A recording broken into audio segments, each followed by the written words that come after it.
سورہ انعام کی آیتوں کے ذریعے ہم اللہ کے فرمان کو سماعت کر رہے ہیں۔ آقا نامدار صلی اللہ علیہ وسلم نے تبلیغ دین کے لیے جو جدوجہد کی اور اس کی تلاش میں مشرکین و کفار نے آقا جہاں صلی اللہ علیہ وسلم پر جو ظلم کیے، انکار کیا، مذاق اڑائی، تمسخر کیا، آقا پر الزامات لگائے، شرکشی کی، انکار کیا، معجزات کو طلب کیا، معجزات دکھانے کے بعد انکار کیا۔ ان تمام کیفیتوں کا ایک بیان اللہ تبارک و تعالیٰ ارشاد فرما رہا ہے قرآن مقدس میں، اور مختلف مضامین کو لے کر قرآن ارشاد فرما رہا ہے۔ گزشتہ ہفتے ہم نے سنا تھا اللہ تبارک و تعالیٰ فرماتا ہے کہ دنیا کی جو زندگی ہے وہ ایک طرح کا کھیل ہے، ایک طرح کا کھیل، جیسے کھیل آپ کتنی بھی دیر کھیلیں، دیر آپ کی کھیل ختم ہوگا اور کھیل ختم ہونے کے بعد آپ کو اپنے گھر لوٹ جاتے ہیں۔ اسی مثال کے ساتھ اللہ رب العزت نے فرمایا کہ دنیا بھی ایک کھیل کی جگہ ہے، یہ وقت گزرے گا، بالآخر تمہارے قیام سکون کی جگہ ہے۔ جیسے آپ کھیل کھیلنے کے بعد اپنے گھر میں کھیل بالکل مگن ہو جاتے ہیں، بالکل مگن، نہ کھانے کی فکر، نہ پانی کی فکر، نہ ہاتھ پاؤں ہاتھ میں مدد کریں گے اس کی فکر، نہ گھر کی فکر، نہ دوست یار کی فکر، لگے میں کھیل کی فکر۔ اسی طرح اللہ تبارک و تعالیٰ نے فرمایا کہ لوگوں کی دنیا کھیل کی جگہ تم اس میں مگن ہو جاؤ گے، جیسے کھیل کودنے والا کھیل میں مگن ہو جاتا ہے، اسے فکر نہیں ہوتی، ایسے ہی تم بھی دنیا میں مگن ہو جاؤ گے، مگر یاد رکھو اتنے تم ہو جاؤ گے، اتنی مگن ہو جاؤ گے، جب کھیل ختم، جب آپ کھیل ختم کرتے ہیں تو گھر کی طرف لوٹتے ہیں، پھر آپ کو یاد آتی ہے، پھر تھکان محسوس ہوتی ہے، پھر بھوک لگتی ہے، پھر گھر کی یاد آتی ہے، پھر گھر جاتے ہیں۔ بس اسی طرح دنیا ہے، کھیل کی جگہ پر بناؤ اسے، اس میں ڈوب مت جاؤ، تمہاری اصل قیام گاہ آخرت ہے۔ یہ بات اللہ تبارک و تعالیٰ نے ارشاد فرمائی، اس سے قبل پہلے لوگوں کو تربیت نافی کر دی کہ دیکھو رسول جو کہے اسے مانو اور ایمان پر رہو، اپنی بہترین دنیا بناؤ، اپنی بہترین آخرت بناؤ۔ ان تمام احکامات کے بعد غیرت دلائی گئی کہ دیکھو دنیا کھیل کی جگہ ہے، آخرت قیام کی جگہ ہے۔ اب چونکہ اللہ کے رسول صلی اللہ علیہ وسلم بھی یہی کیا کرتے تھے کہ لوگوں کو یہی سمجھاتے تھے کہ اے لوگوں دیکھو یہ دنیا کھیل کی جگہ ہے۔ جو لوگ آقا جہاں صلی اللہ علیہ وسلم پر ایمان لے آتے تھے ظاہر ہے انہوں نے آخرت کو چن لیا، اور جو ایمان نہیں لاتے تھے انہوں نے آخرت کو انکار کر دیا، انہوں نے دنیا کے کھیل کو پسند کیا۔ آپ کسی کو کوئی بات سمجھائیں اور بار بار سمجھائیں، اور آپ کی سمجھائش، آپ کا سمجھانا اسے پسند بھی آئے، جتنی بات آپ سمجھاتے ہیں مان لیں کہ ہاں آپ صحیح ہے۔ آپ نے کسی کو کوئی بات کہی کہ دیکھیے یہ غلط ہے یہ صحیح ہے، وہ مان کے رہے کہ ہاں آپ جو کہہ رہے ہیں صحیح۔ تو آپ صحیح ماننے کے بعد بھی اگر کوئی اس پر عمل نہ کرے تو آپ کو تکلیف محسوس ہوگی، آپ اپنے دل میں ایک عجیب سی الجھن دیکھیں گے، اپنے اندر ایک عجیب سی تکلیف محسوس کریں گے کہ جس کو جو سمجھاؤ سب مانتا ہے اس کی بات کی حرکت۔ یہی حال ہمارے آقا صلی اللہ علیہ وسلم کا بتقاضائے بشریت اللہ کے پیارے محبوب صلی اللہ علیہ وسلم جب لوگوں کو سمجھایا کرتے تھے کہ دیکھو اللہ ایک ہے، لوگ حضور پاک صلی اللہ علیہ وسلم کو مانتے تھے، کہتے تھے محمد تم سچ بولتے نہیں دے گا. خود ابو جہل حضور کو کہتا تھا کہ اے محمد صلی اللہ علیہ وسلم میں نے آپ کی طرح سچا انسان کبھی کسی کو نہیں دیکھا. آپ کے جیسا سچا انسان میں نے کسی کو نہیں دیکھا. یہ خود ابو جہل کہتا تھا. مطلب جب بات معجزے کی آتی تھی مطالبہ بھی کرتا تھا کہ اگر تم نبی ہو تو یہ کر کے دکھاؤ. حضور کو کر کے دکھا دیتا. معجزہ دیکھنے کے بعد جادو کہہ دیتا تھا. نظر پر کر دیا تم نے یہ کہہ دیتا تھا. تم تو جادو کر وہ یہ کہہ دیتا تھا. اور معاذ اللہ جو ہے وہ حضور کی بات کو نکار دیتا تھا. اتنی سچائی ماننے کے بعد کہ دنیا میں ان کے جیسا سچا کسی کو نہیں پایا، یہ کہنے کے بعد حضور کی بات پھر بھی نہ ماننا، ظاہر ہے حضور کے قلب اطہر پر ایک الجھن پیدا ہوتی تھی. اب مفہوم بھی ہو جایا کرتے تھے کہ عجیب قوم میں اتنا سمجھاتا ہوں، میری باتیں سنتے ہیں سمجھتے ہیں، اور اس کے بعد پھر وہی کام. اللہ تبارک و تعالیٰ اپنے پیارے محبوب صلی اللہ علیہ وسلم کی کیفیات کو جانتا ہے. اب فرماتے ہیں اپنے پیارے حبیب صلی اللہ علیہ وسلم سے، میں نے یہ ترغیب اسی لیے بات کی کہ آپ کا یہ آیت کا ترجمہ بھی سمجھ میں آئے. قرآن اپنے پیارے حبیب کو کہتا ہے قَدْ نَعْلَمُ إِنَّهُ لَيَحْزُنُكَ، اے محبوب یقیناً ہم جانتے ہیں، تو معلوم ہے کہ بے شک تم کو تکلیف ہوتی ہے یہ لوگ جب تمہارے بارے میں بکتے ہیں، یعنی تمہارے بارے میں سچ کہتے ہیں کہ تم صحیح ہو، اس کی بات کرتے ہیں کہ یہ جادو ہے.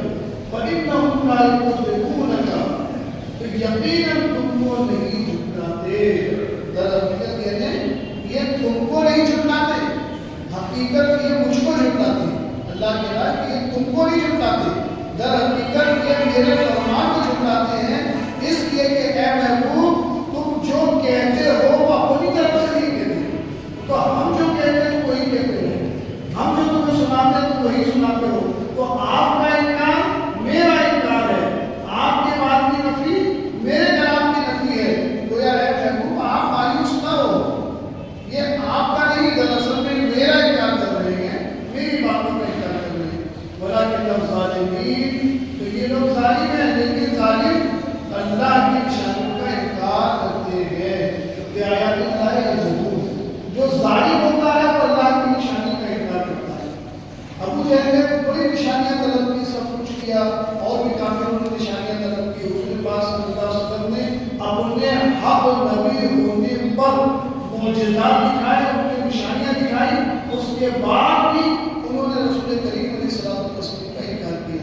اللہ تعالیٰ فرماتا ہے مغموم اور رنجیدہ آپ ہوتے ہو، ہم کو پتہ ہے، اس کا علم ہم کو.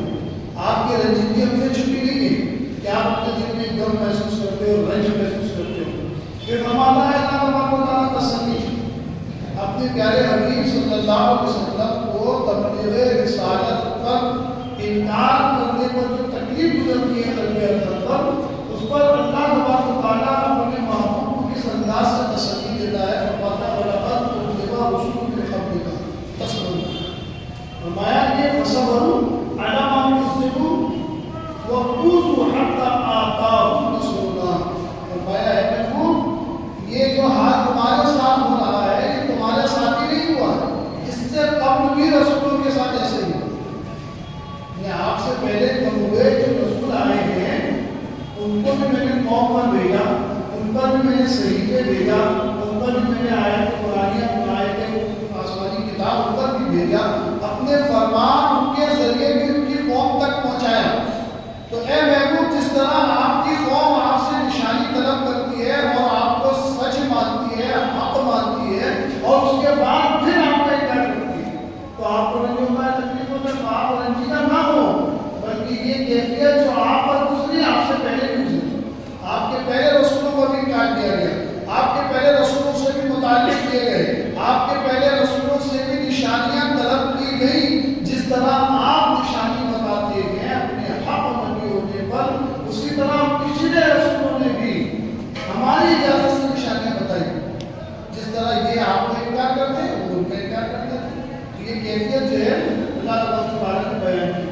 دیکھیے کوئی دکھ اگر آپ کے پاس ہے، کوئی تکلیف آپ کے پاس ہے، اور وہی تکلیف کسی اور کے پاس ہے تو آپ کی تکلیف میں آپ کو راحت محسوس ہوگی، ایک ہمت سے ملے گی، کوئی جو میرے پاس ہے وہی دوسری بات بھی ہے، تو صبر کرنا آسان ہوتا ہے ایسے موقع پہ جو تکلیف اپنے پر ہے وہ دوسرے پر ہو۔ تو اللہ کے پیارے محبوب صلی اللہ علیہ وسلم کو دلاسا دلانے کا انداز دیکھیے اللہ کا کہ اللہ فرماتا ہے محبوب رنجیدہ نہ ہو، یہ کیفیت آپ کے پہلے رسولوں پر بھی گزری ہے، اور ان لوگوں نے بھی ان کا انکار بھی کیا، ان کو دکھ بھی دیا، ان کو تکلیف بھی دی اور انہیں جھوٹا بھی ٹھہرایا، یہاں تک کہ ان کے پاس ہماری مدد پہنچی، یعنی کہ اللہ تعالیٰ نے رسول کو مدد فرمائی، بولا محمد تیرا لے کر اور کوئی بھی بدلنے والا اللہ کی بات کو، آپ کی بات کوئی مانے چاہے نہ مانے، اللہ کا کلام بدل نہیں سکتا۔ وَلَقَدْ جَاءَكَ بِالنَّبِيِّ الْمُرْسَلِينَ، بے شک آ چکی ہیں تمہارے پاس رسولوں کی خبریں، بے شک رسولوں کی جو بھی خبریں ہیں وہ سب کے پاس پہنچ چکی ہے، کسی کے پاس کسی کوئی رسول ایسا نہیں ہے کہ جس رسول نے اپنی قوم کے ساتھ خیانت کیا ہو، ہر رسول نے اپنی رسالت کا پورا حق ادا کیا ہے، ہر نبی نے اپنی نبوت کا پورا حق ادا کیا ہے، تو اے محبوب آپ بھی اپنی نبوت کا حق ادا کیجیے، آپ بھی اپنی رسالت کا حق ادا کر رہے ہیں۔ وَإِن كَانَ كَبُرَ عَلَيْكَ إِعْرَاضُهُمْ فَإِنِ اسْتَطَعْتَ أَن تَبْتَغِيَ نَفَقًا فِي الْأَرْضِ أَوْ سَلَمًا فِي السَّمَاءِ فَتَأْتِيَهُم بِآيَةٍ، اور اگر گنا ہوگا تمہیں ان کا انکار، اگر تم پر کچھ شکل رکھتے ہو تو ڈھونڈ نکالو کوئی سرنگ زمین میں یا کوئی سیڑھی آسمان تک پہنچا دو، پھر خود سے بھی کوئی تم نشانی لے آؤ، تو وَلَوْ شَاءَ اللَّهُ لَجَمَعَهُمْ، حالانکہ اگر اللہ چاہتا تو سب کو عَلَىٰ الْهُدىٰ، سب کو ہدایت پر جمع کر دیتا، فَلَا تَكُونَنَّ مِنَ الْجَاهِلِينَ، تو تم جاہلوں کے ساتھ مت رہو۔ اللہ تبارک و تعالیٰ اپنے محبوب کو فرما رہا ہے، محبوب ہم نے آپ کے ذریعے یہ ساری نشانیاں جو انہوں نے پوچھا بتا دی، مگر کیا حبیب کا جو رنج تم محسوس کر رہے ہو، کیا تم اگر خود سے بھی چاہو کہ میں انہیں آسمان کو سیڑھی لگا کے ان کے سامنے جا کر کوئی نشانی آسمان سے لا کے دے دوں، یا میں اور دوسرا اپنی طرف سے معجزہ دکھا کے کسی طرح ان کو مطمئن کر دوں، کیا چاہیے کسی طرح ان کو ایمان کی طرف لے آؤں، حالانکہ محبوب بار بار ان کی تکلیف دینے کے بعد بھی تم انہیں سمجھاتے جا رہے ہو کہ اس بات کی دلیل ہے کہ تم حریص ہو کہ اس بات کے لیے مومن ہو جائیں۔ اللہ کے پیارے محمد صلی اللہ علیہ وسلم اپنی امت کے کافر اور مشرک سے کس قدر محبت فرماتے ہیں کہ کوشش کیے جا رہے ہیں کہ کسی طرح میری امت کے کافر مسلمان ہو جائیں، کسی طرح میری امت کے مشرک مسلمان ہو جائیں، تاکہ یہ جہنم کی آگ نہ ملے۔ تو جو رسول اپنی امت کے کفار مشرک کے لیے اتنا حریص ہو تو وہ مومن کے لیے کتنا حریص ہوگا۔ ہمارے آقا صلی اللہ علیہ وسلم مسلمان امتی کے لیے کس قدر فکر مند ہوں گے اور کس قدر محبت فرماتے ہوں گے۔ آپ اندازہ کریں کہ ایک کافر جو بار بار انکار کر رہا ہے مگر بار بار آپ کوئی نہ کوئی جدوجہد کھڑی کرتے ہیں، کوئی نہ کوئی محنت کرتے ہیں، کوشش کرتے ہیں، پتھر کھا رہے ہیں، گالیاں کھا رہے ہیں، ان کی اولیاں پیٹ پہ رکھی جا رہی ہیں، اذیتیں برداشت کر رہے ہیں، تکلیفیں برداشت کر رہے ہیں، مگر امت کے لیے ہلاکت کی دعا نہیں کرتے، دعا کرتے ہیں تو ہدایت کی دعا کرتے ہیں، ہدایت کی ہدایت کی۔ اس لیے اس سے معلوم ہوا کہ رحمت عالم صلی اللہ علیہ وسلم اپنی امت کے کفار اور مشرکین سے بھی محبت کرتے ہیں اور ان کے لیے حدیث ہے کہ یہ ایمان لے آئے، اور مومن کے لیے حدیث یہ ہے کہ تم مومن تو ہو چکے ہو، عمل صالح کرو، اچھے کام کرو۔ مومن کے حدیث اس لیے کہ اچھے کام کرو، تقوی اختیار کرو، پرہیزگاری اختیار کرو، اللہ کی اطاعت کرو، اس کی عبادت کرو، اور کافر اور مشرک کے لیے حدیث ہے کہ تم ایمان لے آؤ، تم اللہ کو ایک مان لو، ان بتوں کا چکر چھوڑ دو، تمہارا ہمارا سب کا خدا ایک ہے، سب کا وحدہ لا شریک ایک رب ہے اللہ۔ یہ حسدی وجود کو اپنی امت سے ان کافروں سے تو اللہ تبارک و تعالیٰ فرما رہا ہے، اے محبوب اتنی آپ ان کے بارے میں حرص رکھتے ہیں کہ یہ مومن ہو جائیں، حالانکہ آپ اگر چلے جائیں آسمان پر سیڑھی لگا کر اور ان کو دکھائیں گے منظر، سیڑھی لگا کے جا رہے ہیں، آپ دیکھ رہے لوگ تو سیڑھی سے جا رہے ہیں آسمان پر، کیونکہ زمین میں جادو ہوتا ہے، آسمان پر نہیں ہو سکتا، تو چلے اگر آپ سیڑھی لگا کے یا زمین کے اندر کوئی سورج آپ نہیں دیں اور اس سورج میں جا کر آپ کو نشانی لا کے کافروں کو دکھا دیں، تو اللہ فرماتا ہے محبوب یہ تب بھی ماننے والے نہیں، اللہ تبارک و تعالیٰ نے ان کی کیفیت ہے۔ تم پر یہ گراں چلتا ہے تو تم چاہو اگر کچھ کرو. یہ کچھ نہیں ماننے والے. ہاں اللہ تبارک و تعالیٰ چاہتا تو سب کو بغیر تبلیغ کے ہدایت میں جمع کر دیتا. یہ بڑی مقام کی بات ہے ہمارے لیے, آپ کے لیے, سب کے لیے.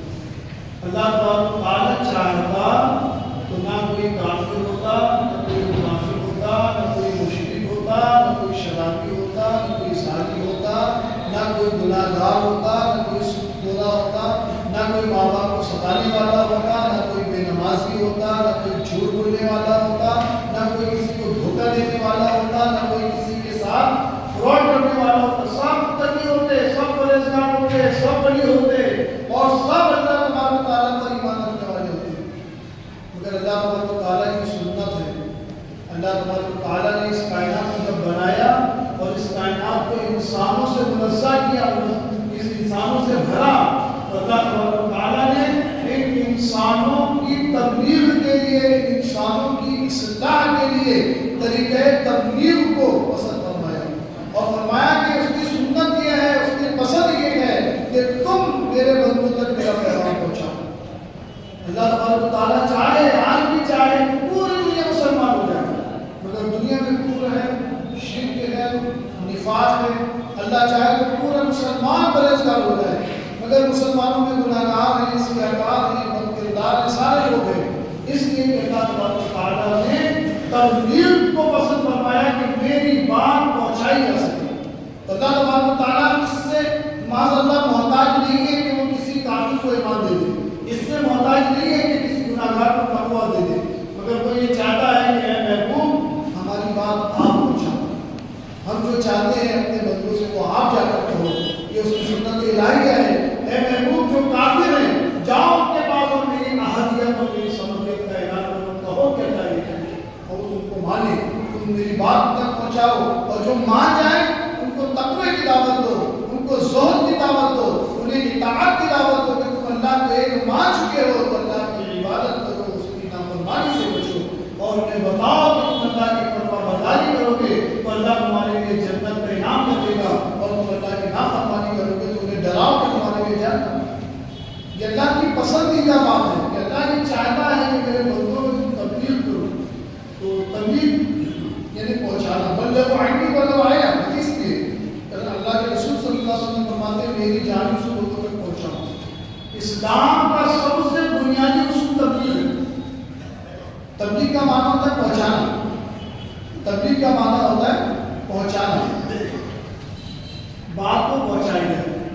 اللہ کے رسول صلی اللہ علیہ وسلم چند صحابہ بیٹھتے تھے حضور کے پاس, چند صحابہ ہوتے تھے مسجد نبوی میں, باقی لوگ اپنے اپنے کام میں لگے ہوتے تھے. جو چند صحابہ بیٹھتے تھے مسجد میں, حضور پاک صلی اللہ علیہ وسلم نے فرمایا کرتے تھے, قرآن پڑھ کے سناتے, اللہ کی باتیں سناتے, دین کی باتیں سمجھاتے کہ اسلام کیا چاہتا ہے, وہ بتاتے, اپنے فرامین سناتے. صحابہ سر جھکائے بیٹھے سنتے, اور سننے کے بعد صحابہ پر ذمہ داری دیتے, اے لوگوں جو مجھ سے سنے ہو نا, یہ جا کر لوگوں کو سناؤ, یہ جا کر اپنے گھر میں سب سے پہلے سناؤ, بیوی کو سناؤ, بچوں کو سناؤ, ماں کو سناؤ, باپ کو سناؤ, جو نہیں آیا اس کو بتاؤ, تمہارا ساتھی نہیں آیا, دوست نہیں آیا, باہر جاؤ اس کو بتاؤ, بازار جاؤ جو مجھے شہیدوں فروخت کرتے تو تم بتاؤ کہ میں مسجد نبوی سے آ رہا ہوں, اس نے اس لیے کہا, اس کی حدیث بیان کی ہے, تم جا کے پہنچاؤ. اس لیے کہ اسلام تبلیغ سے پہنچتا ہے. جب تک تم پہنچاؤ گے نہیں اسلام میں قوت نہیں آئے گی. تو اسلام کا جو بنیادی اصول ہے وہ ہے اسلام کی بات کو پہنچانا. اسی سے اسلام طاقتور ہوا ہے, اسی سے اسلام عام بھی ہوا ہے. حضور پاک صلی اللہ علیہ وسلم نے اس دین کو مستحکم بنانے کے لیے, اس دین میں مضبوطی پیدا کرنے کے لیے جو نظام دیا, جو ذمہ داری دی, وہ کیا ہے کہ بلغ عنی ولو آیا, میری طرف سے پہنچاؤ باتوں کو. اس لیے ہماری عادت ہونی چاہیے, ہمارے میں شوق پیدا ہونا چاہیے, ہمارے میں ذوق پیدا ہونا چاہیے کہ ہم قرآن کی جس آیت کی تفسیر سنتے ہیں اور قرآن کی تفسیر کے حوالے سے جو بات سنتے ہیں اسے اپنے تک کر سکتے ہیں. یہ رسول کریم کی ذمہ داری ہے آپ پر. اللہ کے رسول نے ہم کو اور آپ کو ذمہ داری دی ہے. جو بات سنو اسے تم سننے پہنچانے کا جذبہ اپنے اندر رکھو, کم سے کم اپنے پریوار کو ضرور سنو. کہ ہم نے قرآن کی آیت تفسیر سنی, اس میں یہ بیان کیا گیا, ہم نے آج حدیث کے حوالے سے بیان سنا, اس میں یہ بات کہی گئی, ہم نے آج کتاب میں یہ سنا, یہ بات بیان کی گئی. اسلام کی یہ خوبصورت طریقہ ہے اسلام کو عام کرنے اور اسلامی باتوں کو عام کرنے کا. تو اللہ تبارک و تعالیٰ فرما رہا ہے کہ اے محبوب مطلب یہ کہ یہ لوگ آپ کو انکار کریں گے اور آپ کی نشانیوں کے لیے جھٹلا دیں گے، کیونکہ یہ ظالم جو ہے وہ جھٹلاتا ہے اور ظالم کو کوئی راحت نہیں ملنے والی۔ اور آپ اللہ تعالیٰ نے یہ بھی فرما دیا یہ سب کے لیے ہے، فلا تکونن من الجاہلین، جاہلوں کے ساتھ مت رہو۔ یہاں پہ جاہل کس کو کہا گیا؟ عام طور سے ہم جاہل کہتے ہیں جس کو کچھ نہیں آتا، نہ لکھتے آتا نہ پڑھتے آتا، یہ جاہل ہے۔ یہ اصطلاح بھی صحیح ہے، جسے کچھ نہیں آتا وہ ان پڑھ جاہل، کچھ نہیں آتا، نہ اردو لکھتے آتی، نہ انگریزی لکھتے آتی، نہ عربی پڑھتے آتی، نہ لکھتے آتی، کچھ ہی نہیں آتا اس کو، ظاہر ہو ان پڑھ ہو جاہل ہو۔ مگر یہاں جاہلین کا کہنے کا معنی یہ ہے جس کے پاس ایمان نہ ہو وہ جاہل، جس کے پاس ایمان نہ ہو وہ جاہل، جس کے پاس اچھے عقیدے نہ ہو وہ جاہل، جس کے پاس دین کی پاسداری نہ ہو وہ جاہل۔ فرمایا کہ اے لوگوں جن کے پاس عقیدے اچھے نہیں ان کی دوستی مت رکھو، جن کے پاس ایمان نہیں ان کے پاس مت رہو، وہ تمہارے ایمان پر حملہ کر دیں گے۔ تو اس لیے خبردار اپنی دوستی اہل ایمان سے کرو، اپنی دوستی اپنے ہم عقیدہ مسلمان سے کرو، جن کے عقائد پہ تبصر ہو، جن کے عقائد پہ باطل بناؤ، ایسوں کی دوستی اور ایسوں کا ساتھ ہمارے ایمان کے لیے خطرہ۔ اللہ فرماتا ہے کہ اے لوگوں فلا تکونن من الجاہلین۔ اب یہ اللہ کے رسول کو فرمانا کہ آپ جاہلوں کے ساتھ مت رہا کرو، معنی یہ ہے کہ آپ کہو اپنی امت سے جا کر کہ جاہلوں کے ساتھ مت رہو جن کے پاس ایمان نہ ہو۔ اور دیکھیں ہوگا آپ نے اکثر جاہلوں کی یعنی بے ایمانوں کی دوستی انہیں بھی ایمان سے ہاتھ دھونے کو مجبور کرتی ہے۔ دیکھیں کیا کافرانہ روش کو اختیار کرتا ہے آدمی دوستی کے اندر۔ کیا دوست ہے اس نے مجھے عید مبارک دیا تو میں بھی اس کے تہوار کی مبارکباد دے دوں، اس نے مجھے فلانے تہوار کی مبارکباد دے دیا تو میں بھی اس کو فلانے کو اس کے تہوار پر۔ تو ہندوانہ رسم اور غیر اسلامی رسومات کو دوستی کے چکر میں مان لیتا ہے اور دوستی نبھانے کے چکر میں وہ دھیرے دھیرے اپنے دل سے نکلتا چلا جاتا ہے اور اس کے دماغ میں سیکولرزم اتنا بس جاتا ہے کہ وہ یوں ایمان کی پٹری سے اتر جاتا ہے۔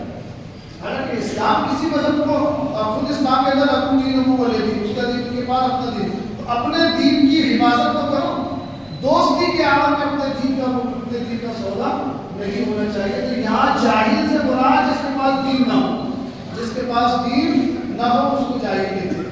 اور اگر آپ اس کو تقوی کے زمرے میں لیں، پرہیزگاری کی اگر ہم بات کریں، پرہیزگاری کی اگر ہم بات کریں تو ایک قول سنا کر اپنی بات کو آگے بڑھا دیتا ہوں۔ حضور سیدنا غوث اعظم مستقیر رضی اللہ تعالیٰ عنہ فرماتے ہیں کہ کتے کا جھوٹا پاک بے نمازی کا جھوٹا ناپاک، یہ ہے تقوی کی بات ہے۔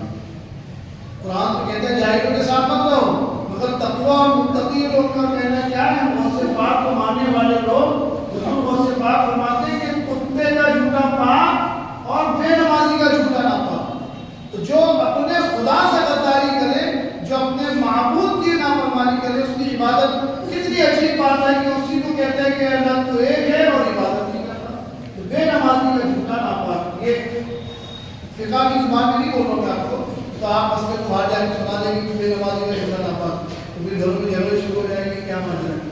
یہ تقوی کی بات ہے، جو اہل جو تقوی ہوتے تھے جن کے پاس جو متقی ہوا کرتے تھے ان کا یہ حال ہے۔ تو اب اس سے آپ یہ معنی نکالیے اور اپنی فہم کے مطابق معنی سمجھیے کہ جب بزرگوں کے یہ معاملات ہیں تو ظاہر سی بات ہے ہم بے نمازی کی صحبت ہمیں بے نمازی بنائے گی، چور کی صحبت چور بنائے گی، جھوٹے کی صحبت جھوٹا بنائے گی، بیاض خور کی صحبت بیاض خورا بنائے گی، سود دینے والے کی صحبت سود دینے والا بنائے گی، زانی کی صحبت زانی بنائے گی، اسی طرح نمازی کی صحبت آپ کو نمازی بنائے گی، تقوی کرنے والوں کی صحبت آپ کو متقی بنائے گی، ماں باپ کا احترام کرنے والوں کی صحبت آپ کو اپنے ماں باپ کا فرما بردار بنائے گی، چوری چماری سے بچنے والے لوگوں کی صحبت میں رہو گے تو آپ بھی چوری چماری سے بچو گے۔ معنی یہی ہے کہ اچھی صحبت اچھے راستے پر لے جائے گی، بری صحبت برے راستے پر لے جائے گی۔ صحبتیں صالح کنن اور صحبتیں طالح کنن، اچھی صحبت اچھا لے جاتی ہے، بری صحبت برائی کی طرف لے جاتی ہے۔ ظاہر سی بات ہے آپ عطر کی دکان پہ کھڑے ہو گے تو خوشبو لگے گی اور کسی لوہار کے پاس کھڑے ہو گے تو پھر بھٹی کی آگ محسوس ہوگی۔ اسی طریقے سے گناہگار کی صحبت اختیار کرو گے تو آپ گناہگار ہو جاؤ گے، اور بے ایمان کی صحبت اختیار کرو گے، دوستی کرو گے تو پھر آپ کے ایمان کو بھی خطرہ ہے۔ اللہ تبارک و تعالیٰ فرماتا ہے کہ انما یستجیب الذین یسمعون، بات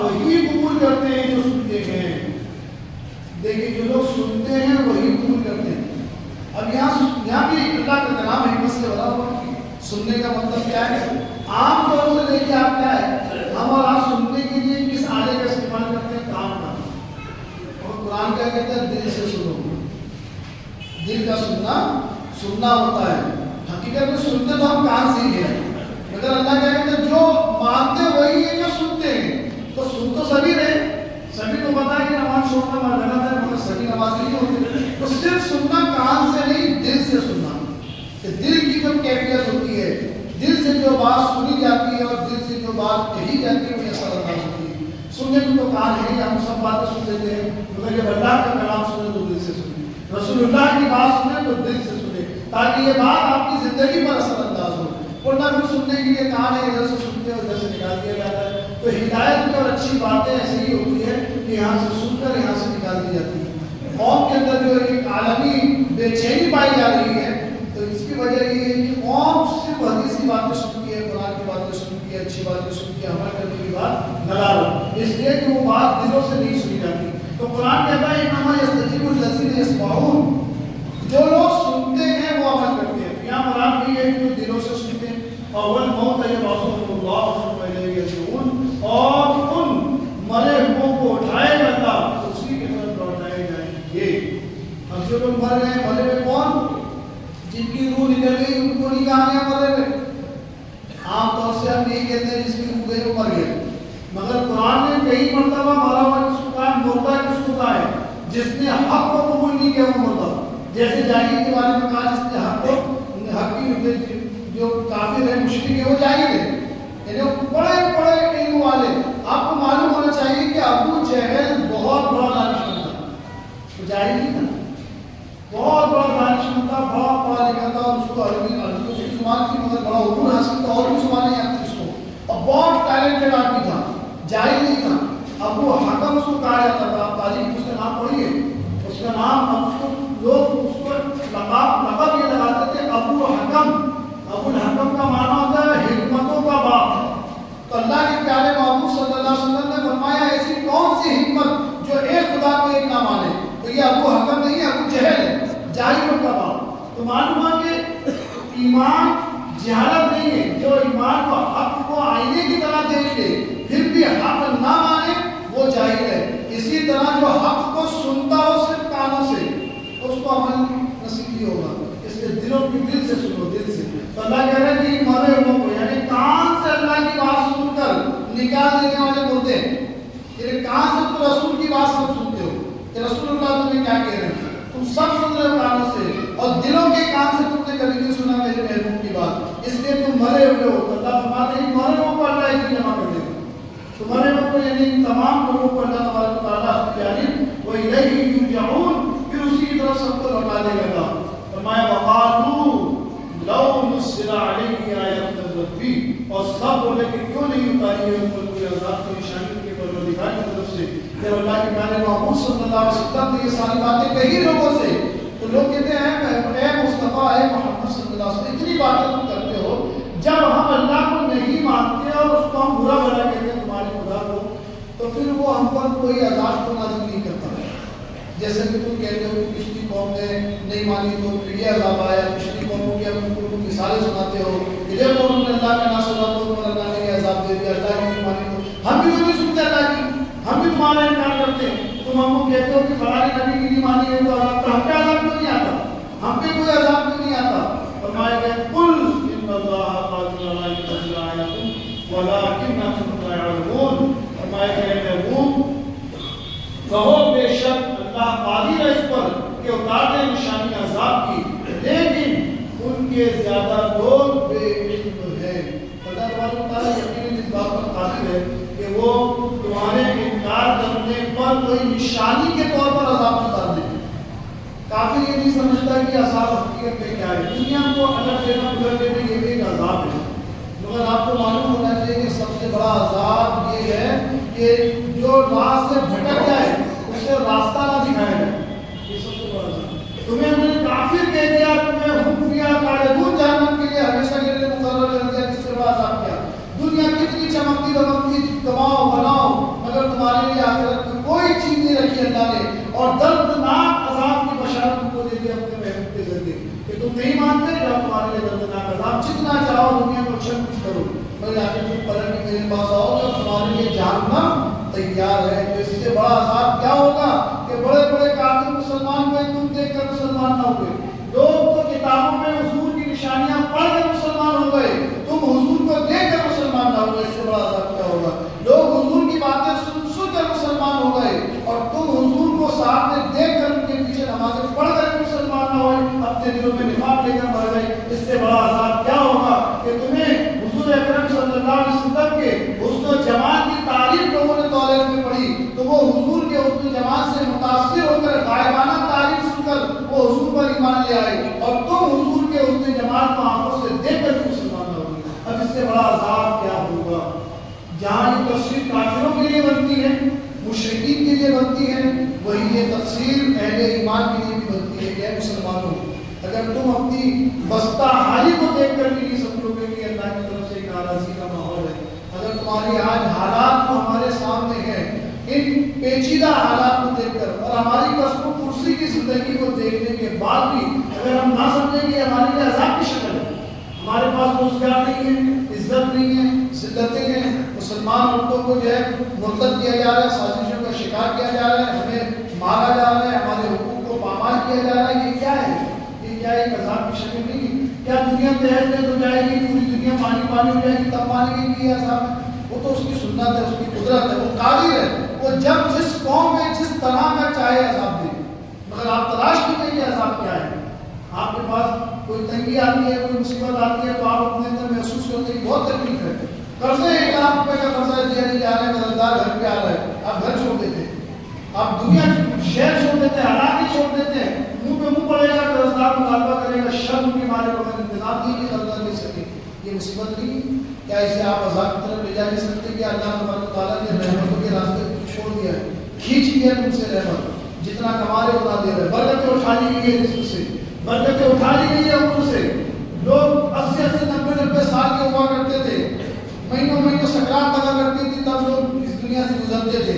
آج 18 سال کا جوان چھوٹے سے حادثے میں مرتا ہوا نظر آ رہا ہے، وہ چھوٹی چھوٹی بیماریوں میں شکار ہو کر مر جا رہا ہے، کسی کا جوان بچہ بیمار ہو کر مرتا ہے، کوئی شکار ہو کر مر جاتا ہے، کوئی حادثے میں مر جا رہا ہے۔ جوانوں کی جنازے اٹھ رہے ہیں، عمروں سے کس قدر برکت چھین لی گئی، عمریں نہیں ہیں، ذلت چھین لی گئی۔ بڑوں کی لوگ تعظیم کیا کرتے تھے، آج بڑوں کے سامنے گالیاں بکتے ہیں، یہ ذلتوں کا سامنا ہو رہا ہے۔ کیوں؟ کیا اسے آپ عذاب کی شکل محسوس نہیں کرتے؟ رزق کی تنگی ہمارے پاس ہے، کیا یہ عذاب کی شکل نہیں ہے؟ بچے ہمارے کنٹرول میں نہیں ہے، کیا یہ عذاب کی شکل نہیں ہے؟ عورتیں ہمارے کنٹرول سے باہر ہیں، بے پردگیاں عام ہیں، کیا یہ ہمارے لیے عذاب کی شکل نہیں ہے؟ آج ہماری روزیوں میں برکت نہیں، مجبور ہو کر بھی لوگ سود کا استعمال کر رہے ہیں، کیا یہ عذاب کی شکل نہیں ہے کہ روزیوں سے برکت ہے؟ آپ بھی لوگ کہتے ہیں، بڑے لوگ کہتے ہیں کہ وہ زمانہ تھا کہ 1 کماتے تھے 10 کھاتے تھے، تو وہ محاورہ اس زمانے میں کیوں نہیں ہے؟ اس زمانے میں 1 کماتا تھا تو کمائی کے ذریعے کم تھے، آج تو کمائی کے ذریعے بہت سارے، پھر کیا بات ہے کہ 10 کے 10 کما رہے ہیں، اس کے بعد بھی کھانے کو نہیں، اس کے بعد بھی پریشانیاں، اس کے بعد بھی جیب کھانی ہے، اس کے بعد بھی قرضے ہیں، اس کے بعد بھی یہ حالات خراب ہے۔ تو یہ ایک عذاب کی شکل نہیں ہے؟ پرسکون زندگی کے لیے آپ سب کچھ کرتے ہیں مگر کوئی سکون کسی کو حاصل نہیں۔ جب بندہ سو رہا ہوتا ہے تو ایک نئی فکر لے کر سوتا ہے، اور جب اس کی صبح ہوتی ہے تو ایک نئی فکر کے ساتھ ہوتی ہے۔ بندہ پریشان ہے، ہر کوئی اپنے کاروباری حالت سے پریشان، کوئی بیماریوں سے پریشان، کوئی گھریلو ماحول سے پریشان، کوئی حالات کا شکار، ہر طرح سے پریشانیاں ہمارے دامن گیر ہے۔ کیا اسے آپ ایک عذاب کی شکل